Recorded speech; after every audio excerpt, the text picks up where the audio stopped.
Hello everyone, good day to all of you. Wanted to give a review today of the Brügger Thomet M-Lok Handguard, which is what I have here. I've had this for a few weeks now, got a decent amount of usage with it, so I feel like I have a good amount to talk about with it.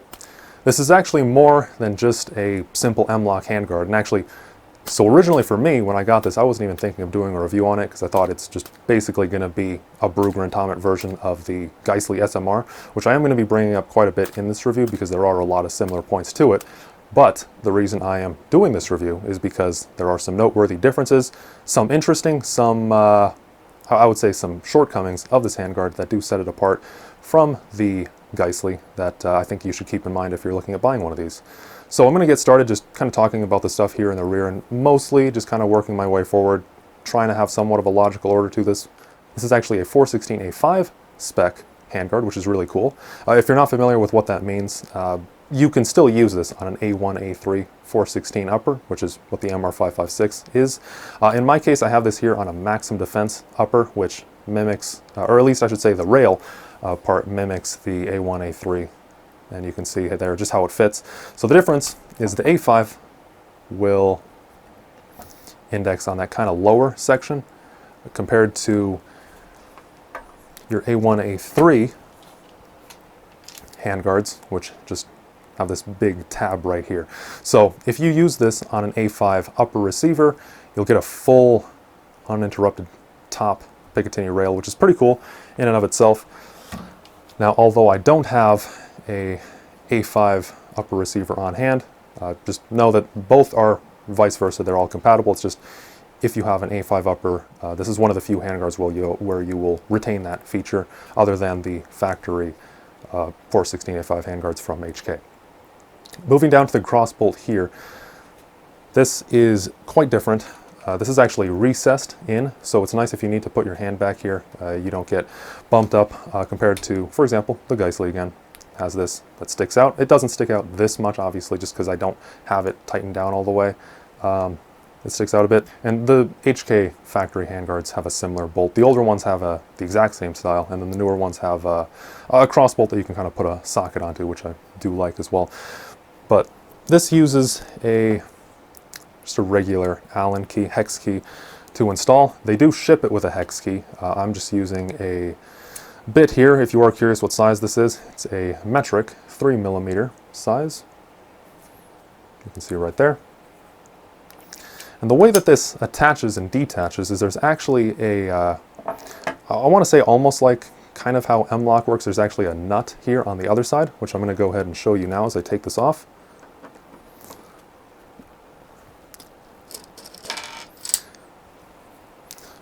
So right there you can see this nut just popped out.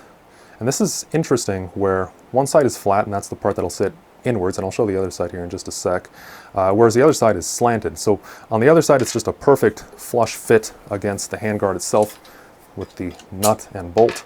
So you can see right there, there's that little recessed area for this to sit in. So you just take this and it just drops in with the slant going upwards like that, and you can see that's just how it sits, which is interesting. Very different method of attachment there. I've had no issues with it though. It works just as well as any of the other ones. Just putting that bolt back in there and moving it back to the other side here. Moving forward a little bit to one of the very first areas where you start seeing differences compared to the SMR. The rear M-Lok sections here, these have kind of like a partially machined out slot, you can see. However, these aren't actual M-Lok slots, which is fine. Normally you don't put anything this far back. However, one very weird decision that they did on this B&T handguard is, although you have M-Lok on all these sides here going all the way out, a pretty crucial one right here.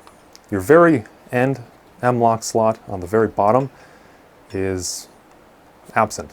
Kind of a weird decision. I can understand somewhat the mentality of it, because if you look at, this is just a vented regular 416 type of gas block.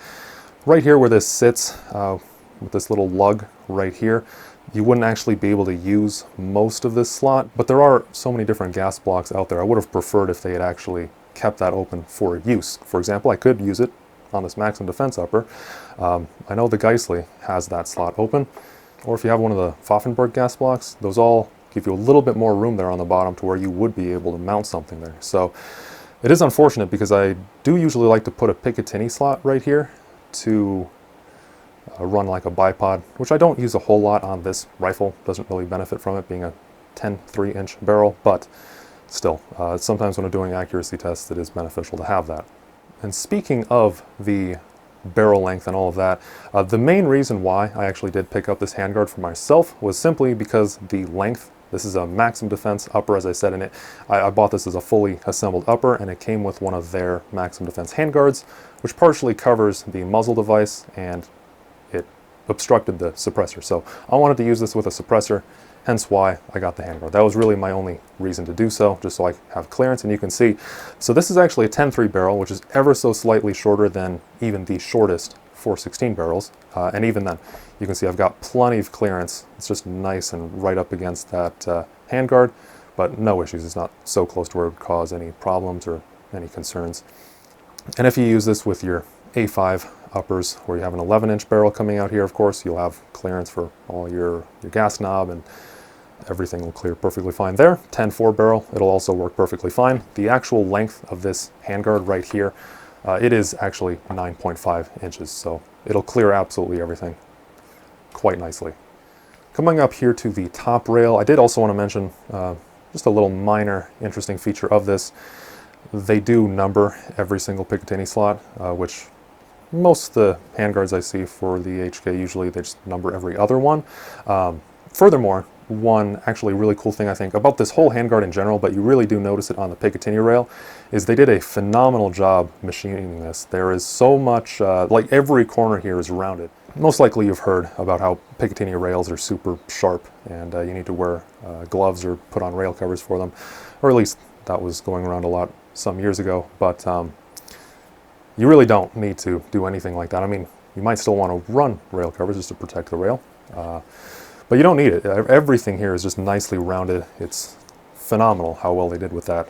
And they do also make some different versions. They actually make a version called the Overgrip, and then they have just the regular, just a full rail like I have here. The Overgrip is kind of interesting, where it's an interrupted top Picatinny, where they cut out, they scooped out pretty much this whole section, and then you just have a few, I think it's just the first 1 or 2 Picatinny slots, pretty much just enough to index into your upper receiver, and then they just have a few at the end of the rail for your front sight, but nothing in the middle. I could see that maybe being beneficial if they had a longer handguard, which they don't even offer, at least currently. But at least on a shorter handguard like this, 9.5 inch, I pretty much use the whole rail. As you can see, like right here, I have the pressure pad. So I really wouldn't want to have any less space, especially if I put an IR laser on here, which I'm thinking of maybe doing eventually. It's going to be a pretty crowded rail. But it is there, and given how well they machine this, it would probably be pretty comfortable to use. This is a very slim rail, do note that as well. Pretty similar to the Geissele, maybe ever so slightly thinner, and I am referring to the diameter itself. As for the actual rigidity of the rail, I haven't found any issues with this. I've just been doing this, pretty much normal use. I did test zeroing the iron sights, and I didn't see any weird deviations with that. I know that's not the best way to test this, but just trying torquing on this a little bit, and granted it's only a 9.5 inch rail, so not a whole lot going to happen there, but it's solid enough aluminum. And I'll actually go ahead and take this off here so you can see it a bit closer. But I did test this, just to talk about the footage that's popping up on the screen right now. I did test this with 10 rounds out at the range, just when I was finishing up zeroing these iron sights, and I didn't see any weird deviations in how they were shooting. The group wasn't exactly on the bullseye, just because I zeroed with M855 and then switched to some more accurate ammo, which was 223 and shot a little bit differently, had a different point of impact.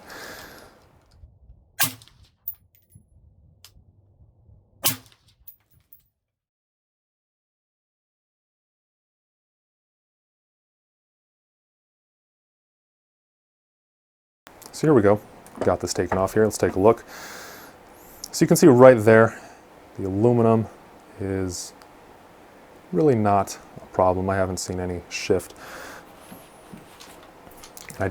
I don't have the actual SMR, but I do have a different Geissele handguard here, just for comparison. You can see the same angle. It does appear that the actual 3, 6, and 9 o'clock, where the actual M-Lok is probably a little bit thicker here on the Geissele compared to this B&T. So do note that. You can see that kind of. But in either case, I haven't found any issues with that. As far as the weight itself, this is very comparable to the SMR, again, in the similar configuration and length. I did weigh this with everything on it, but I did subtract as many things off as possible. So subtracted the weight of the foregrip, subtracted the weight of the remote switch or pressure pad here, and the cloud defensive right there, as well as the mount and the front sight, and got a total of 10.84 ounces, which comes up to be slightly heavier than the SMR. I suspect that this is probably almost truly identical in weight, if you also factor in the fact that I have these rail covers, which I wasn't able to find the exact weight on. They're too light to register on my scale. So if you just consider the fact that I have 3 of those on here, plus 2 of the Magpul Mark Control Kit panels right here, effectively identical. So you're not going to see much of a difference in weight savings, at least with the full top rail version compared to the SMR. But if you go with the overgrip version, which, as I said, has that interrupted top Picatinny, you'll probably see a little bit of a weight difference in that case. I have this in black, as you can tell. They do offer this as well in a tan version, so I can't say for sure how well that would match up with compared to other FDE colors, because they're pretty much always all over the place. But as far as the anodization itself, it's very consistent. I didn't see any issues with their finishing anywhere. And one more thing to also think about when comparing this to the Geissele is, at least currently when I'm recording this is actually just a little bit over $200, which is kind of phenomenal.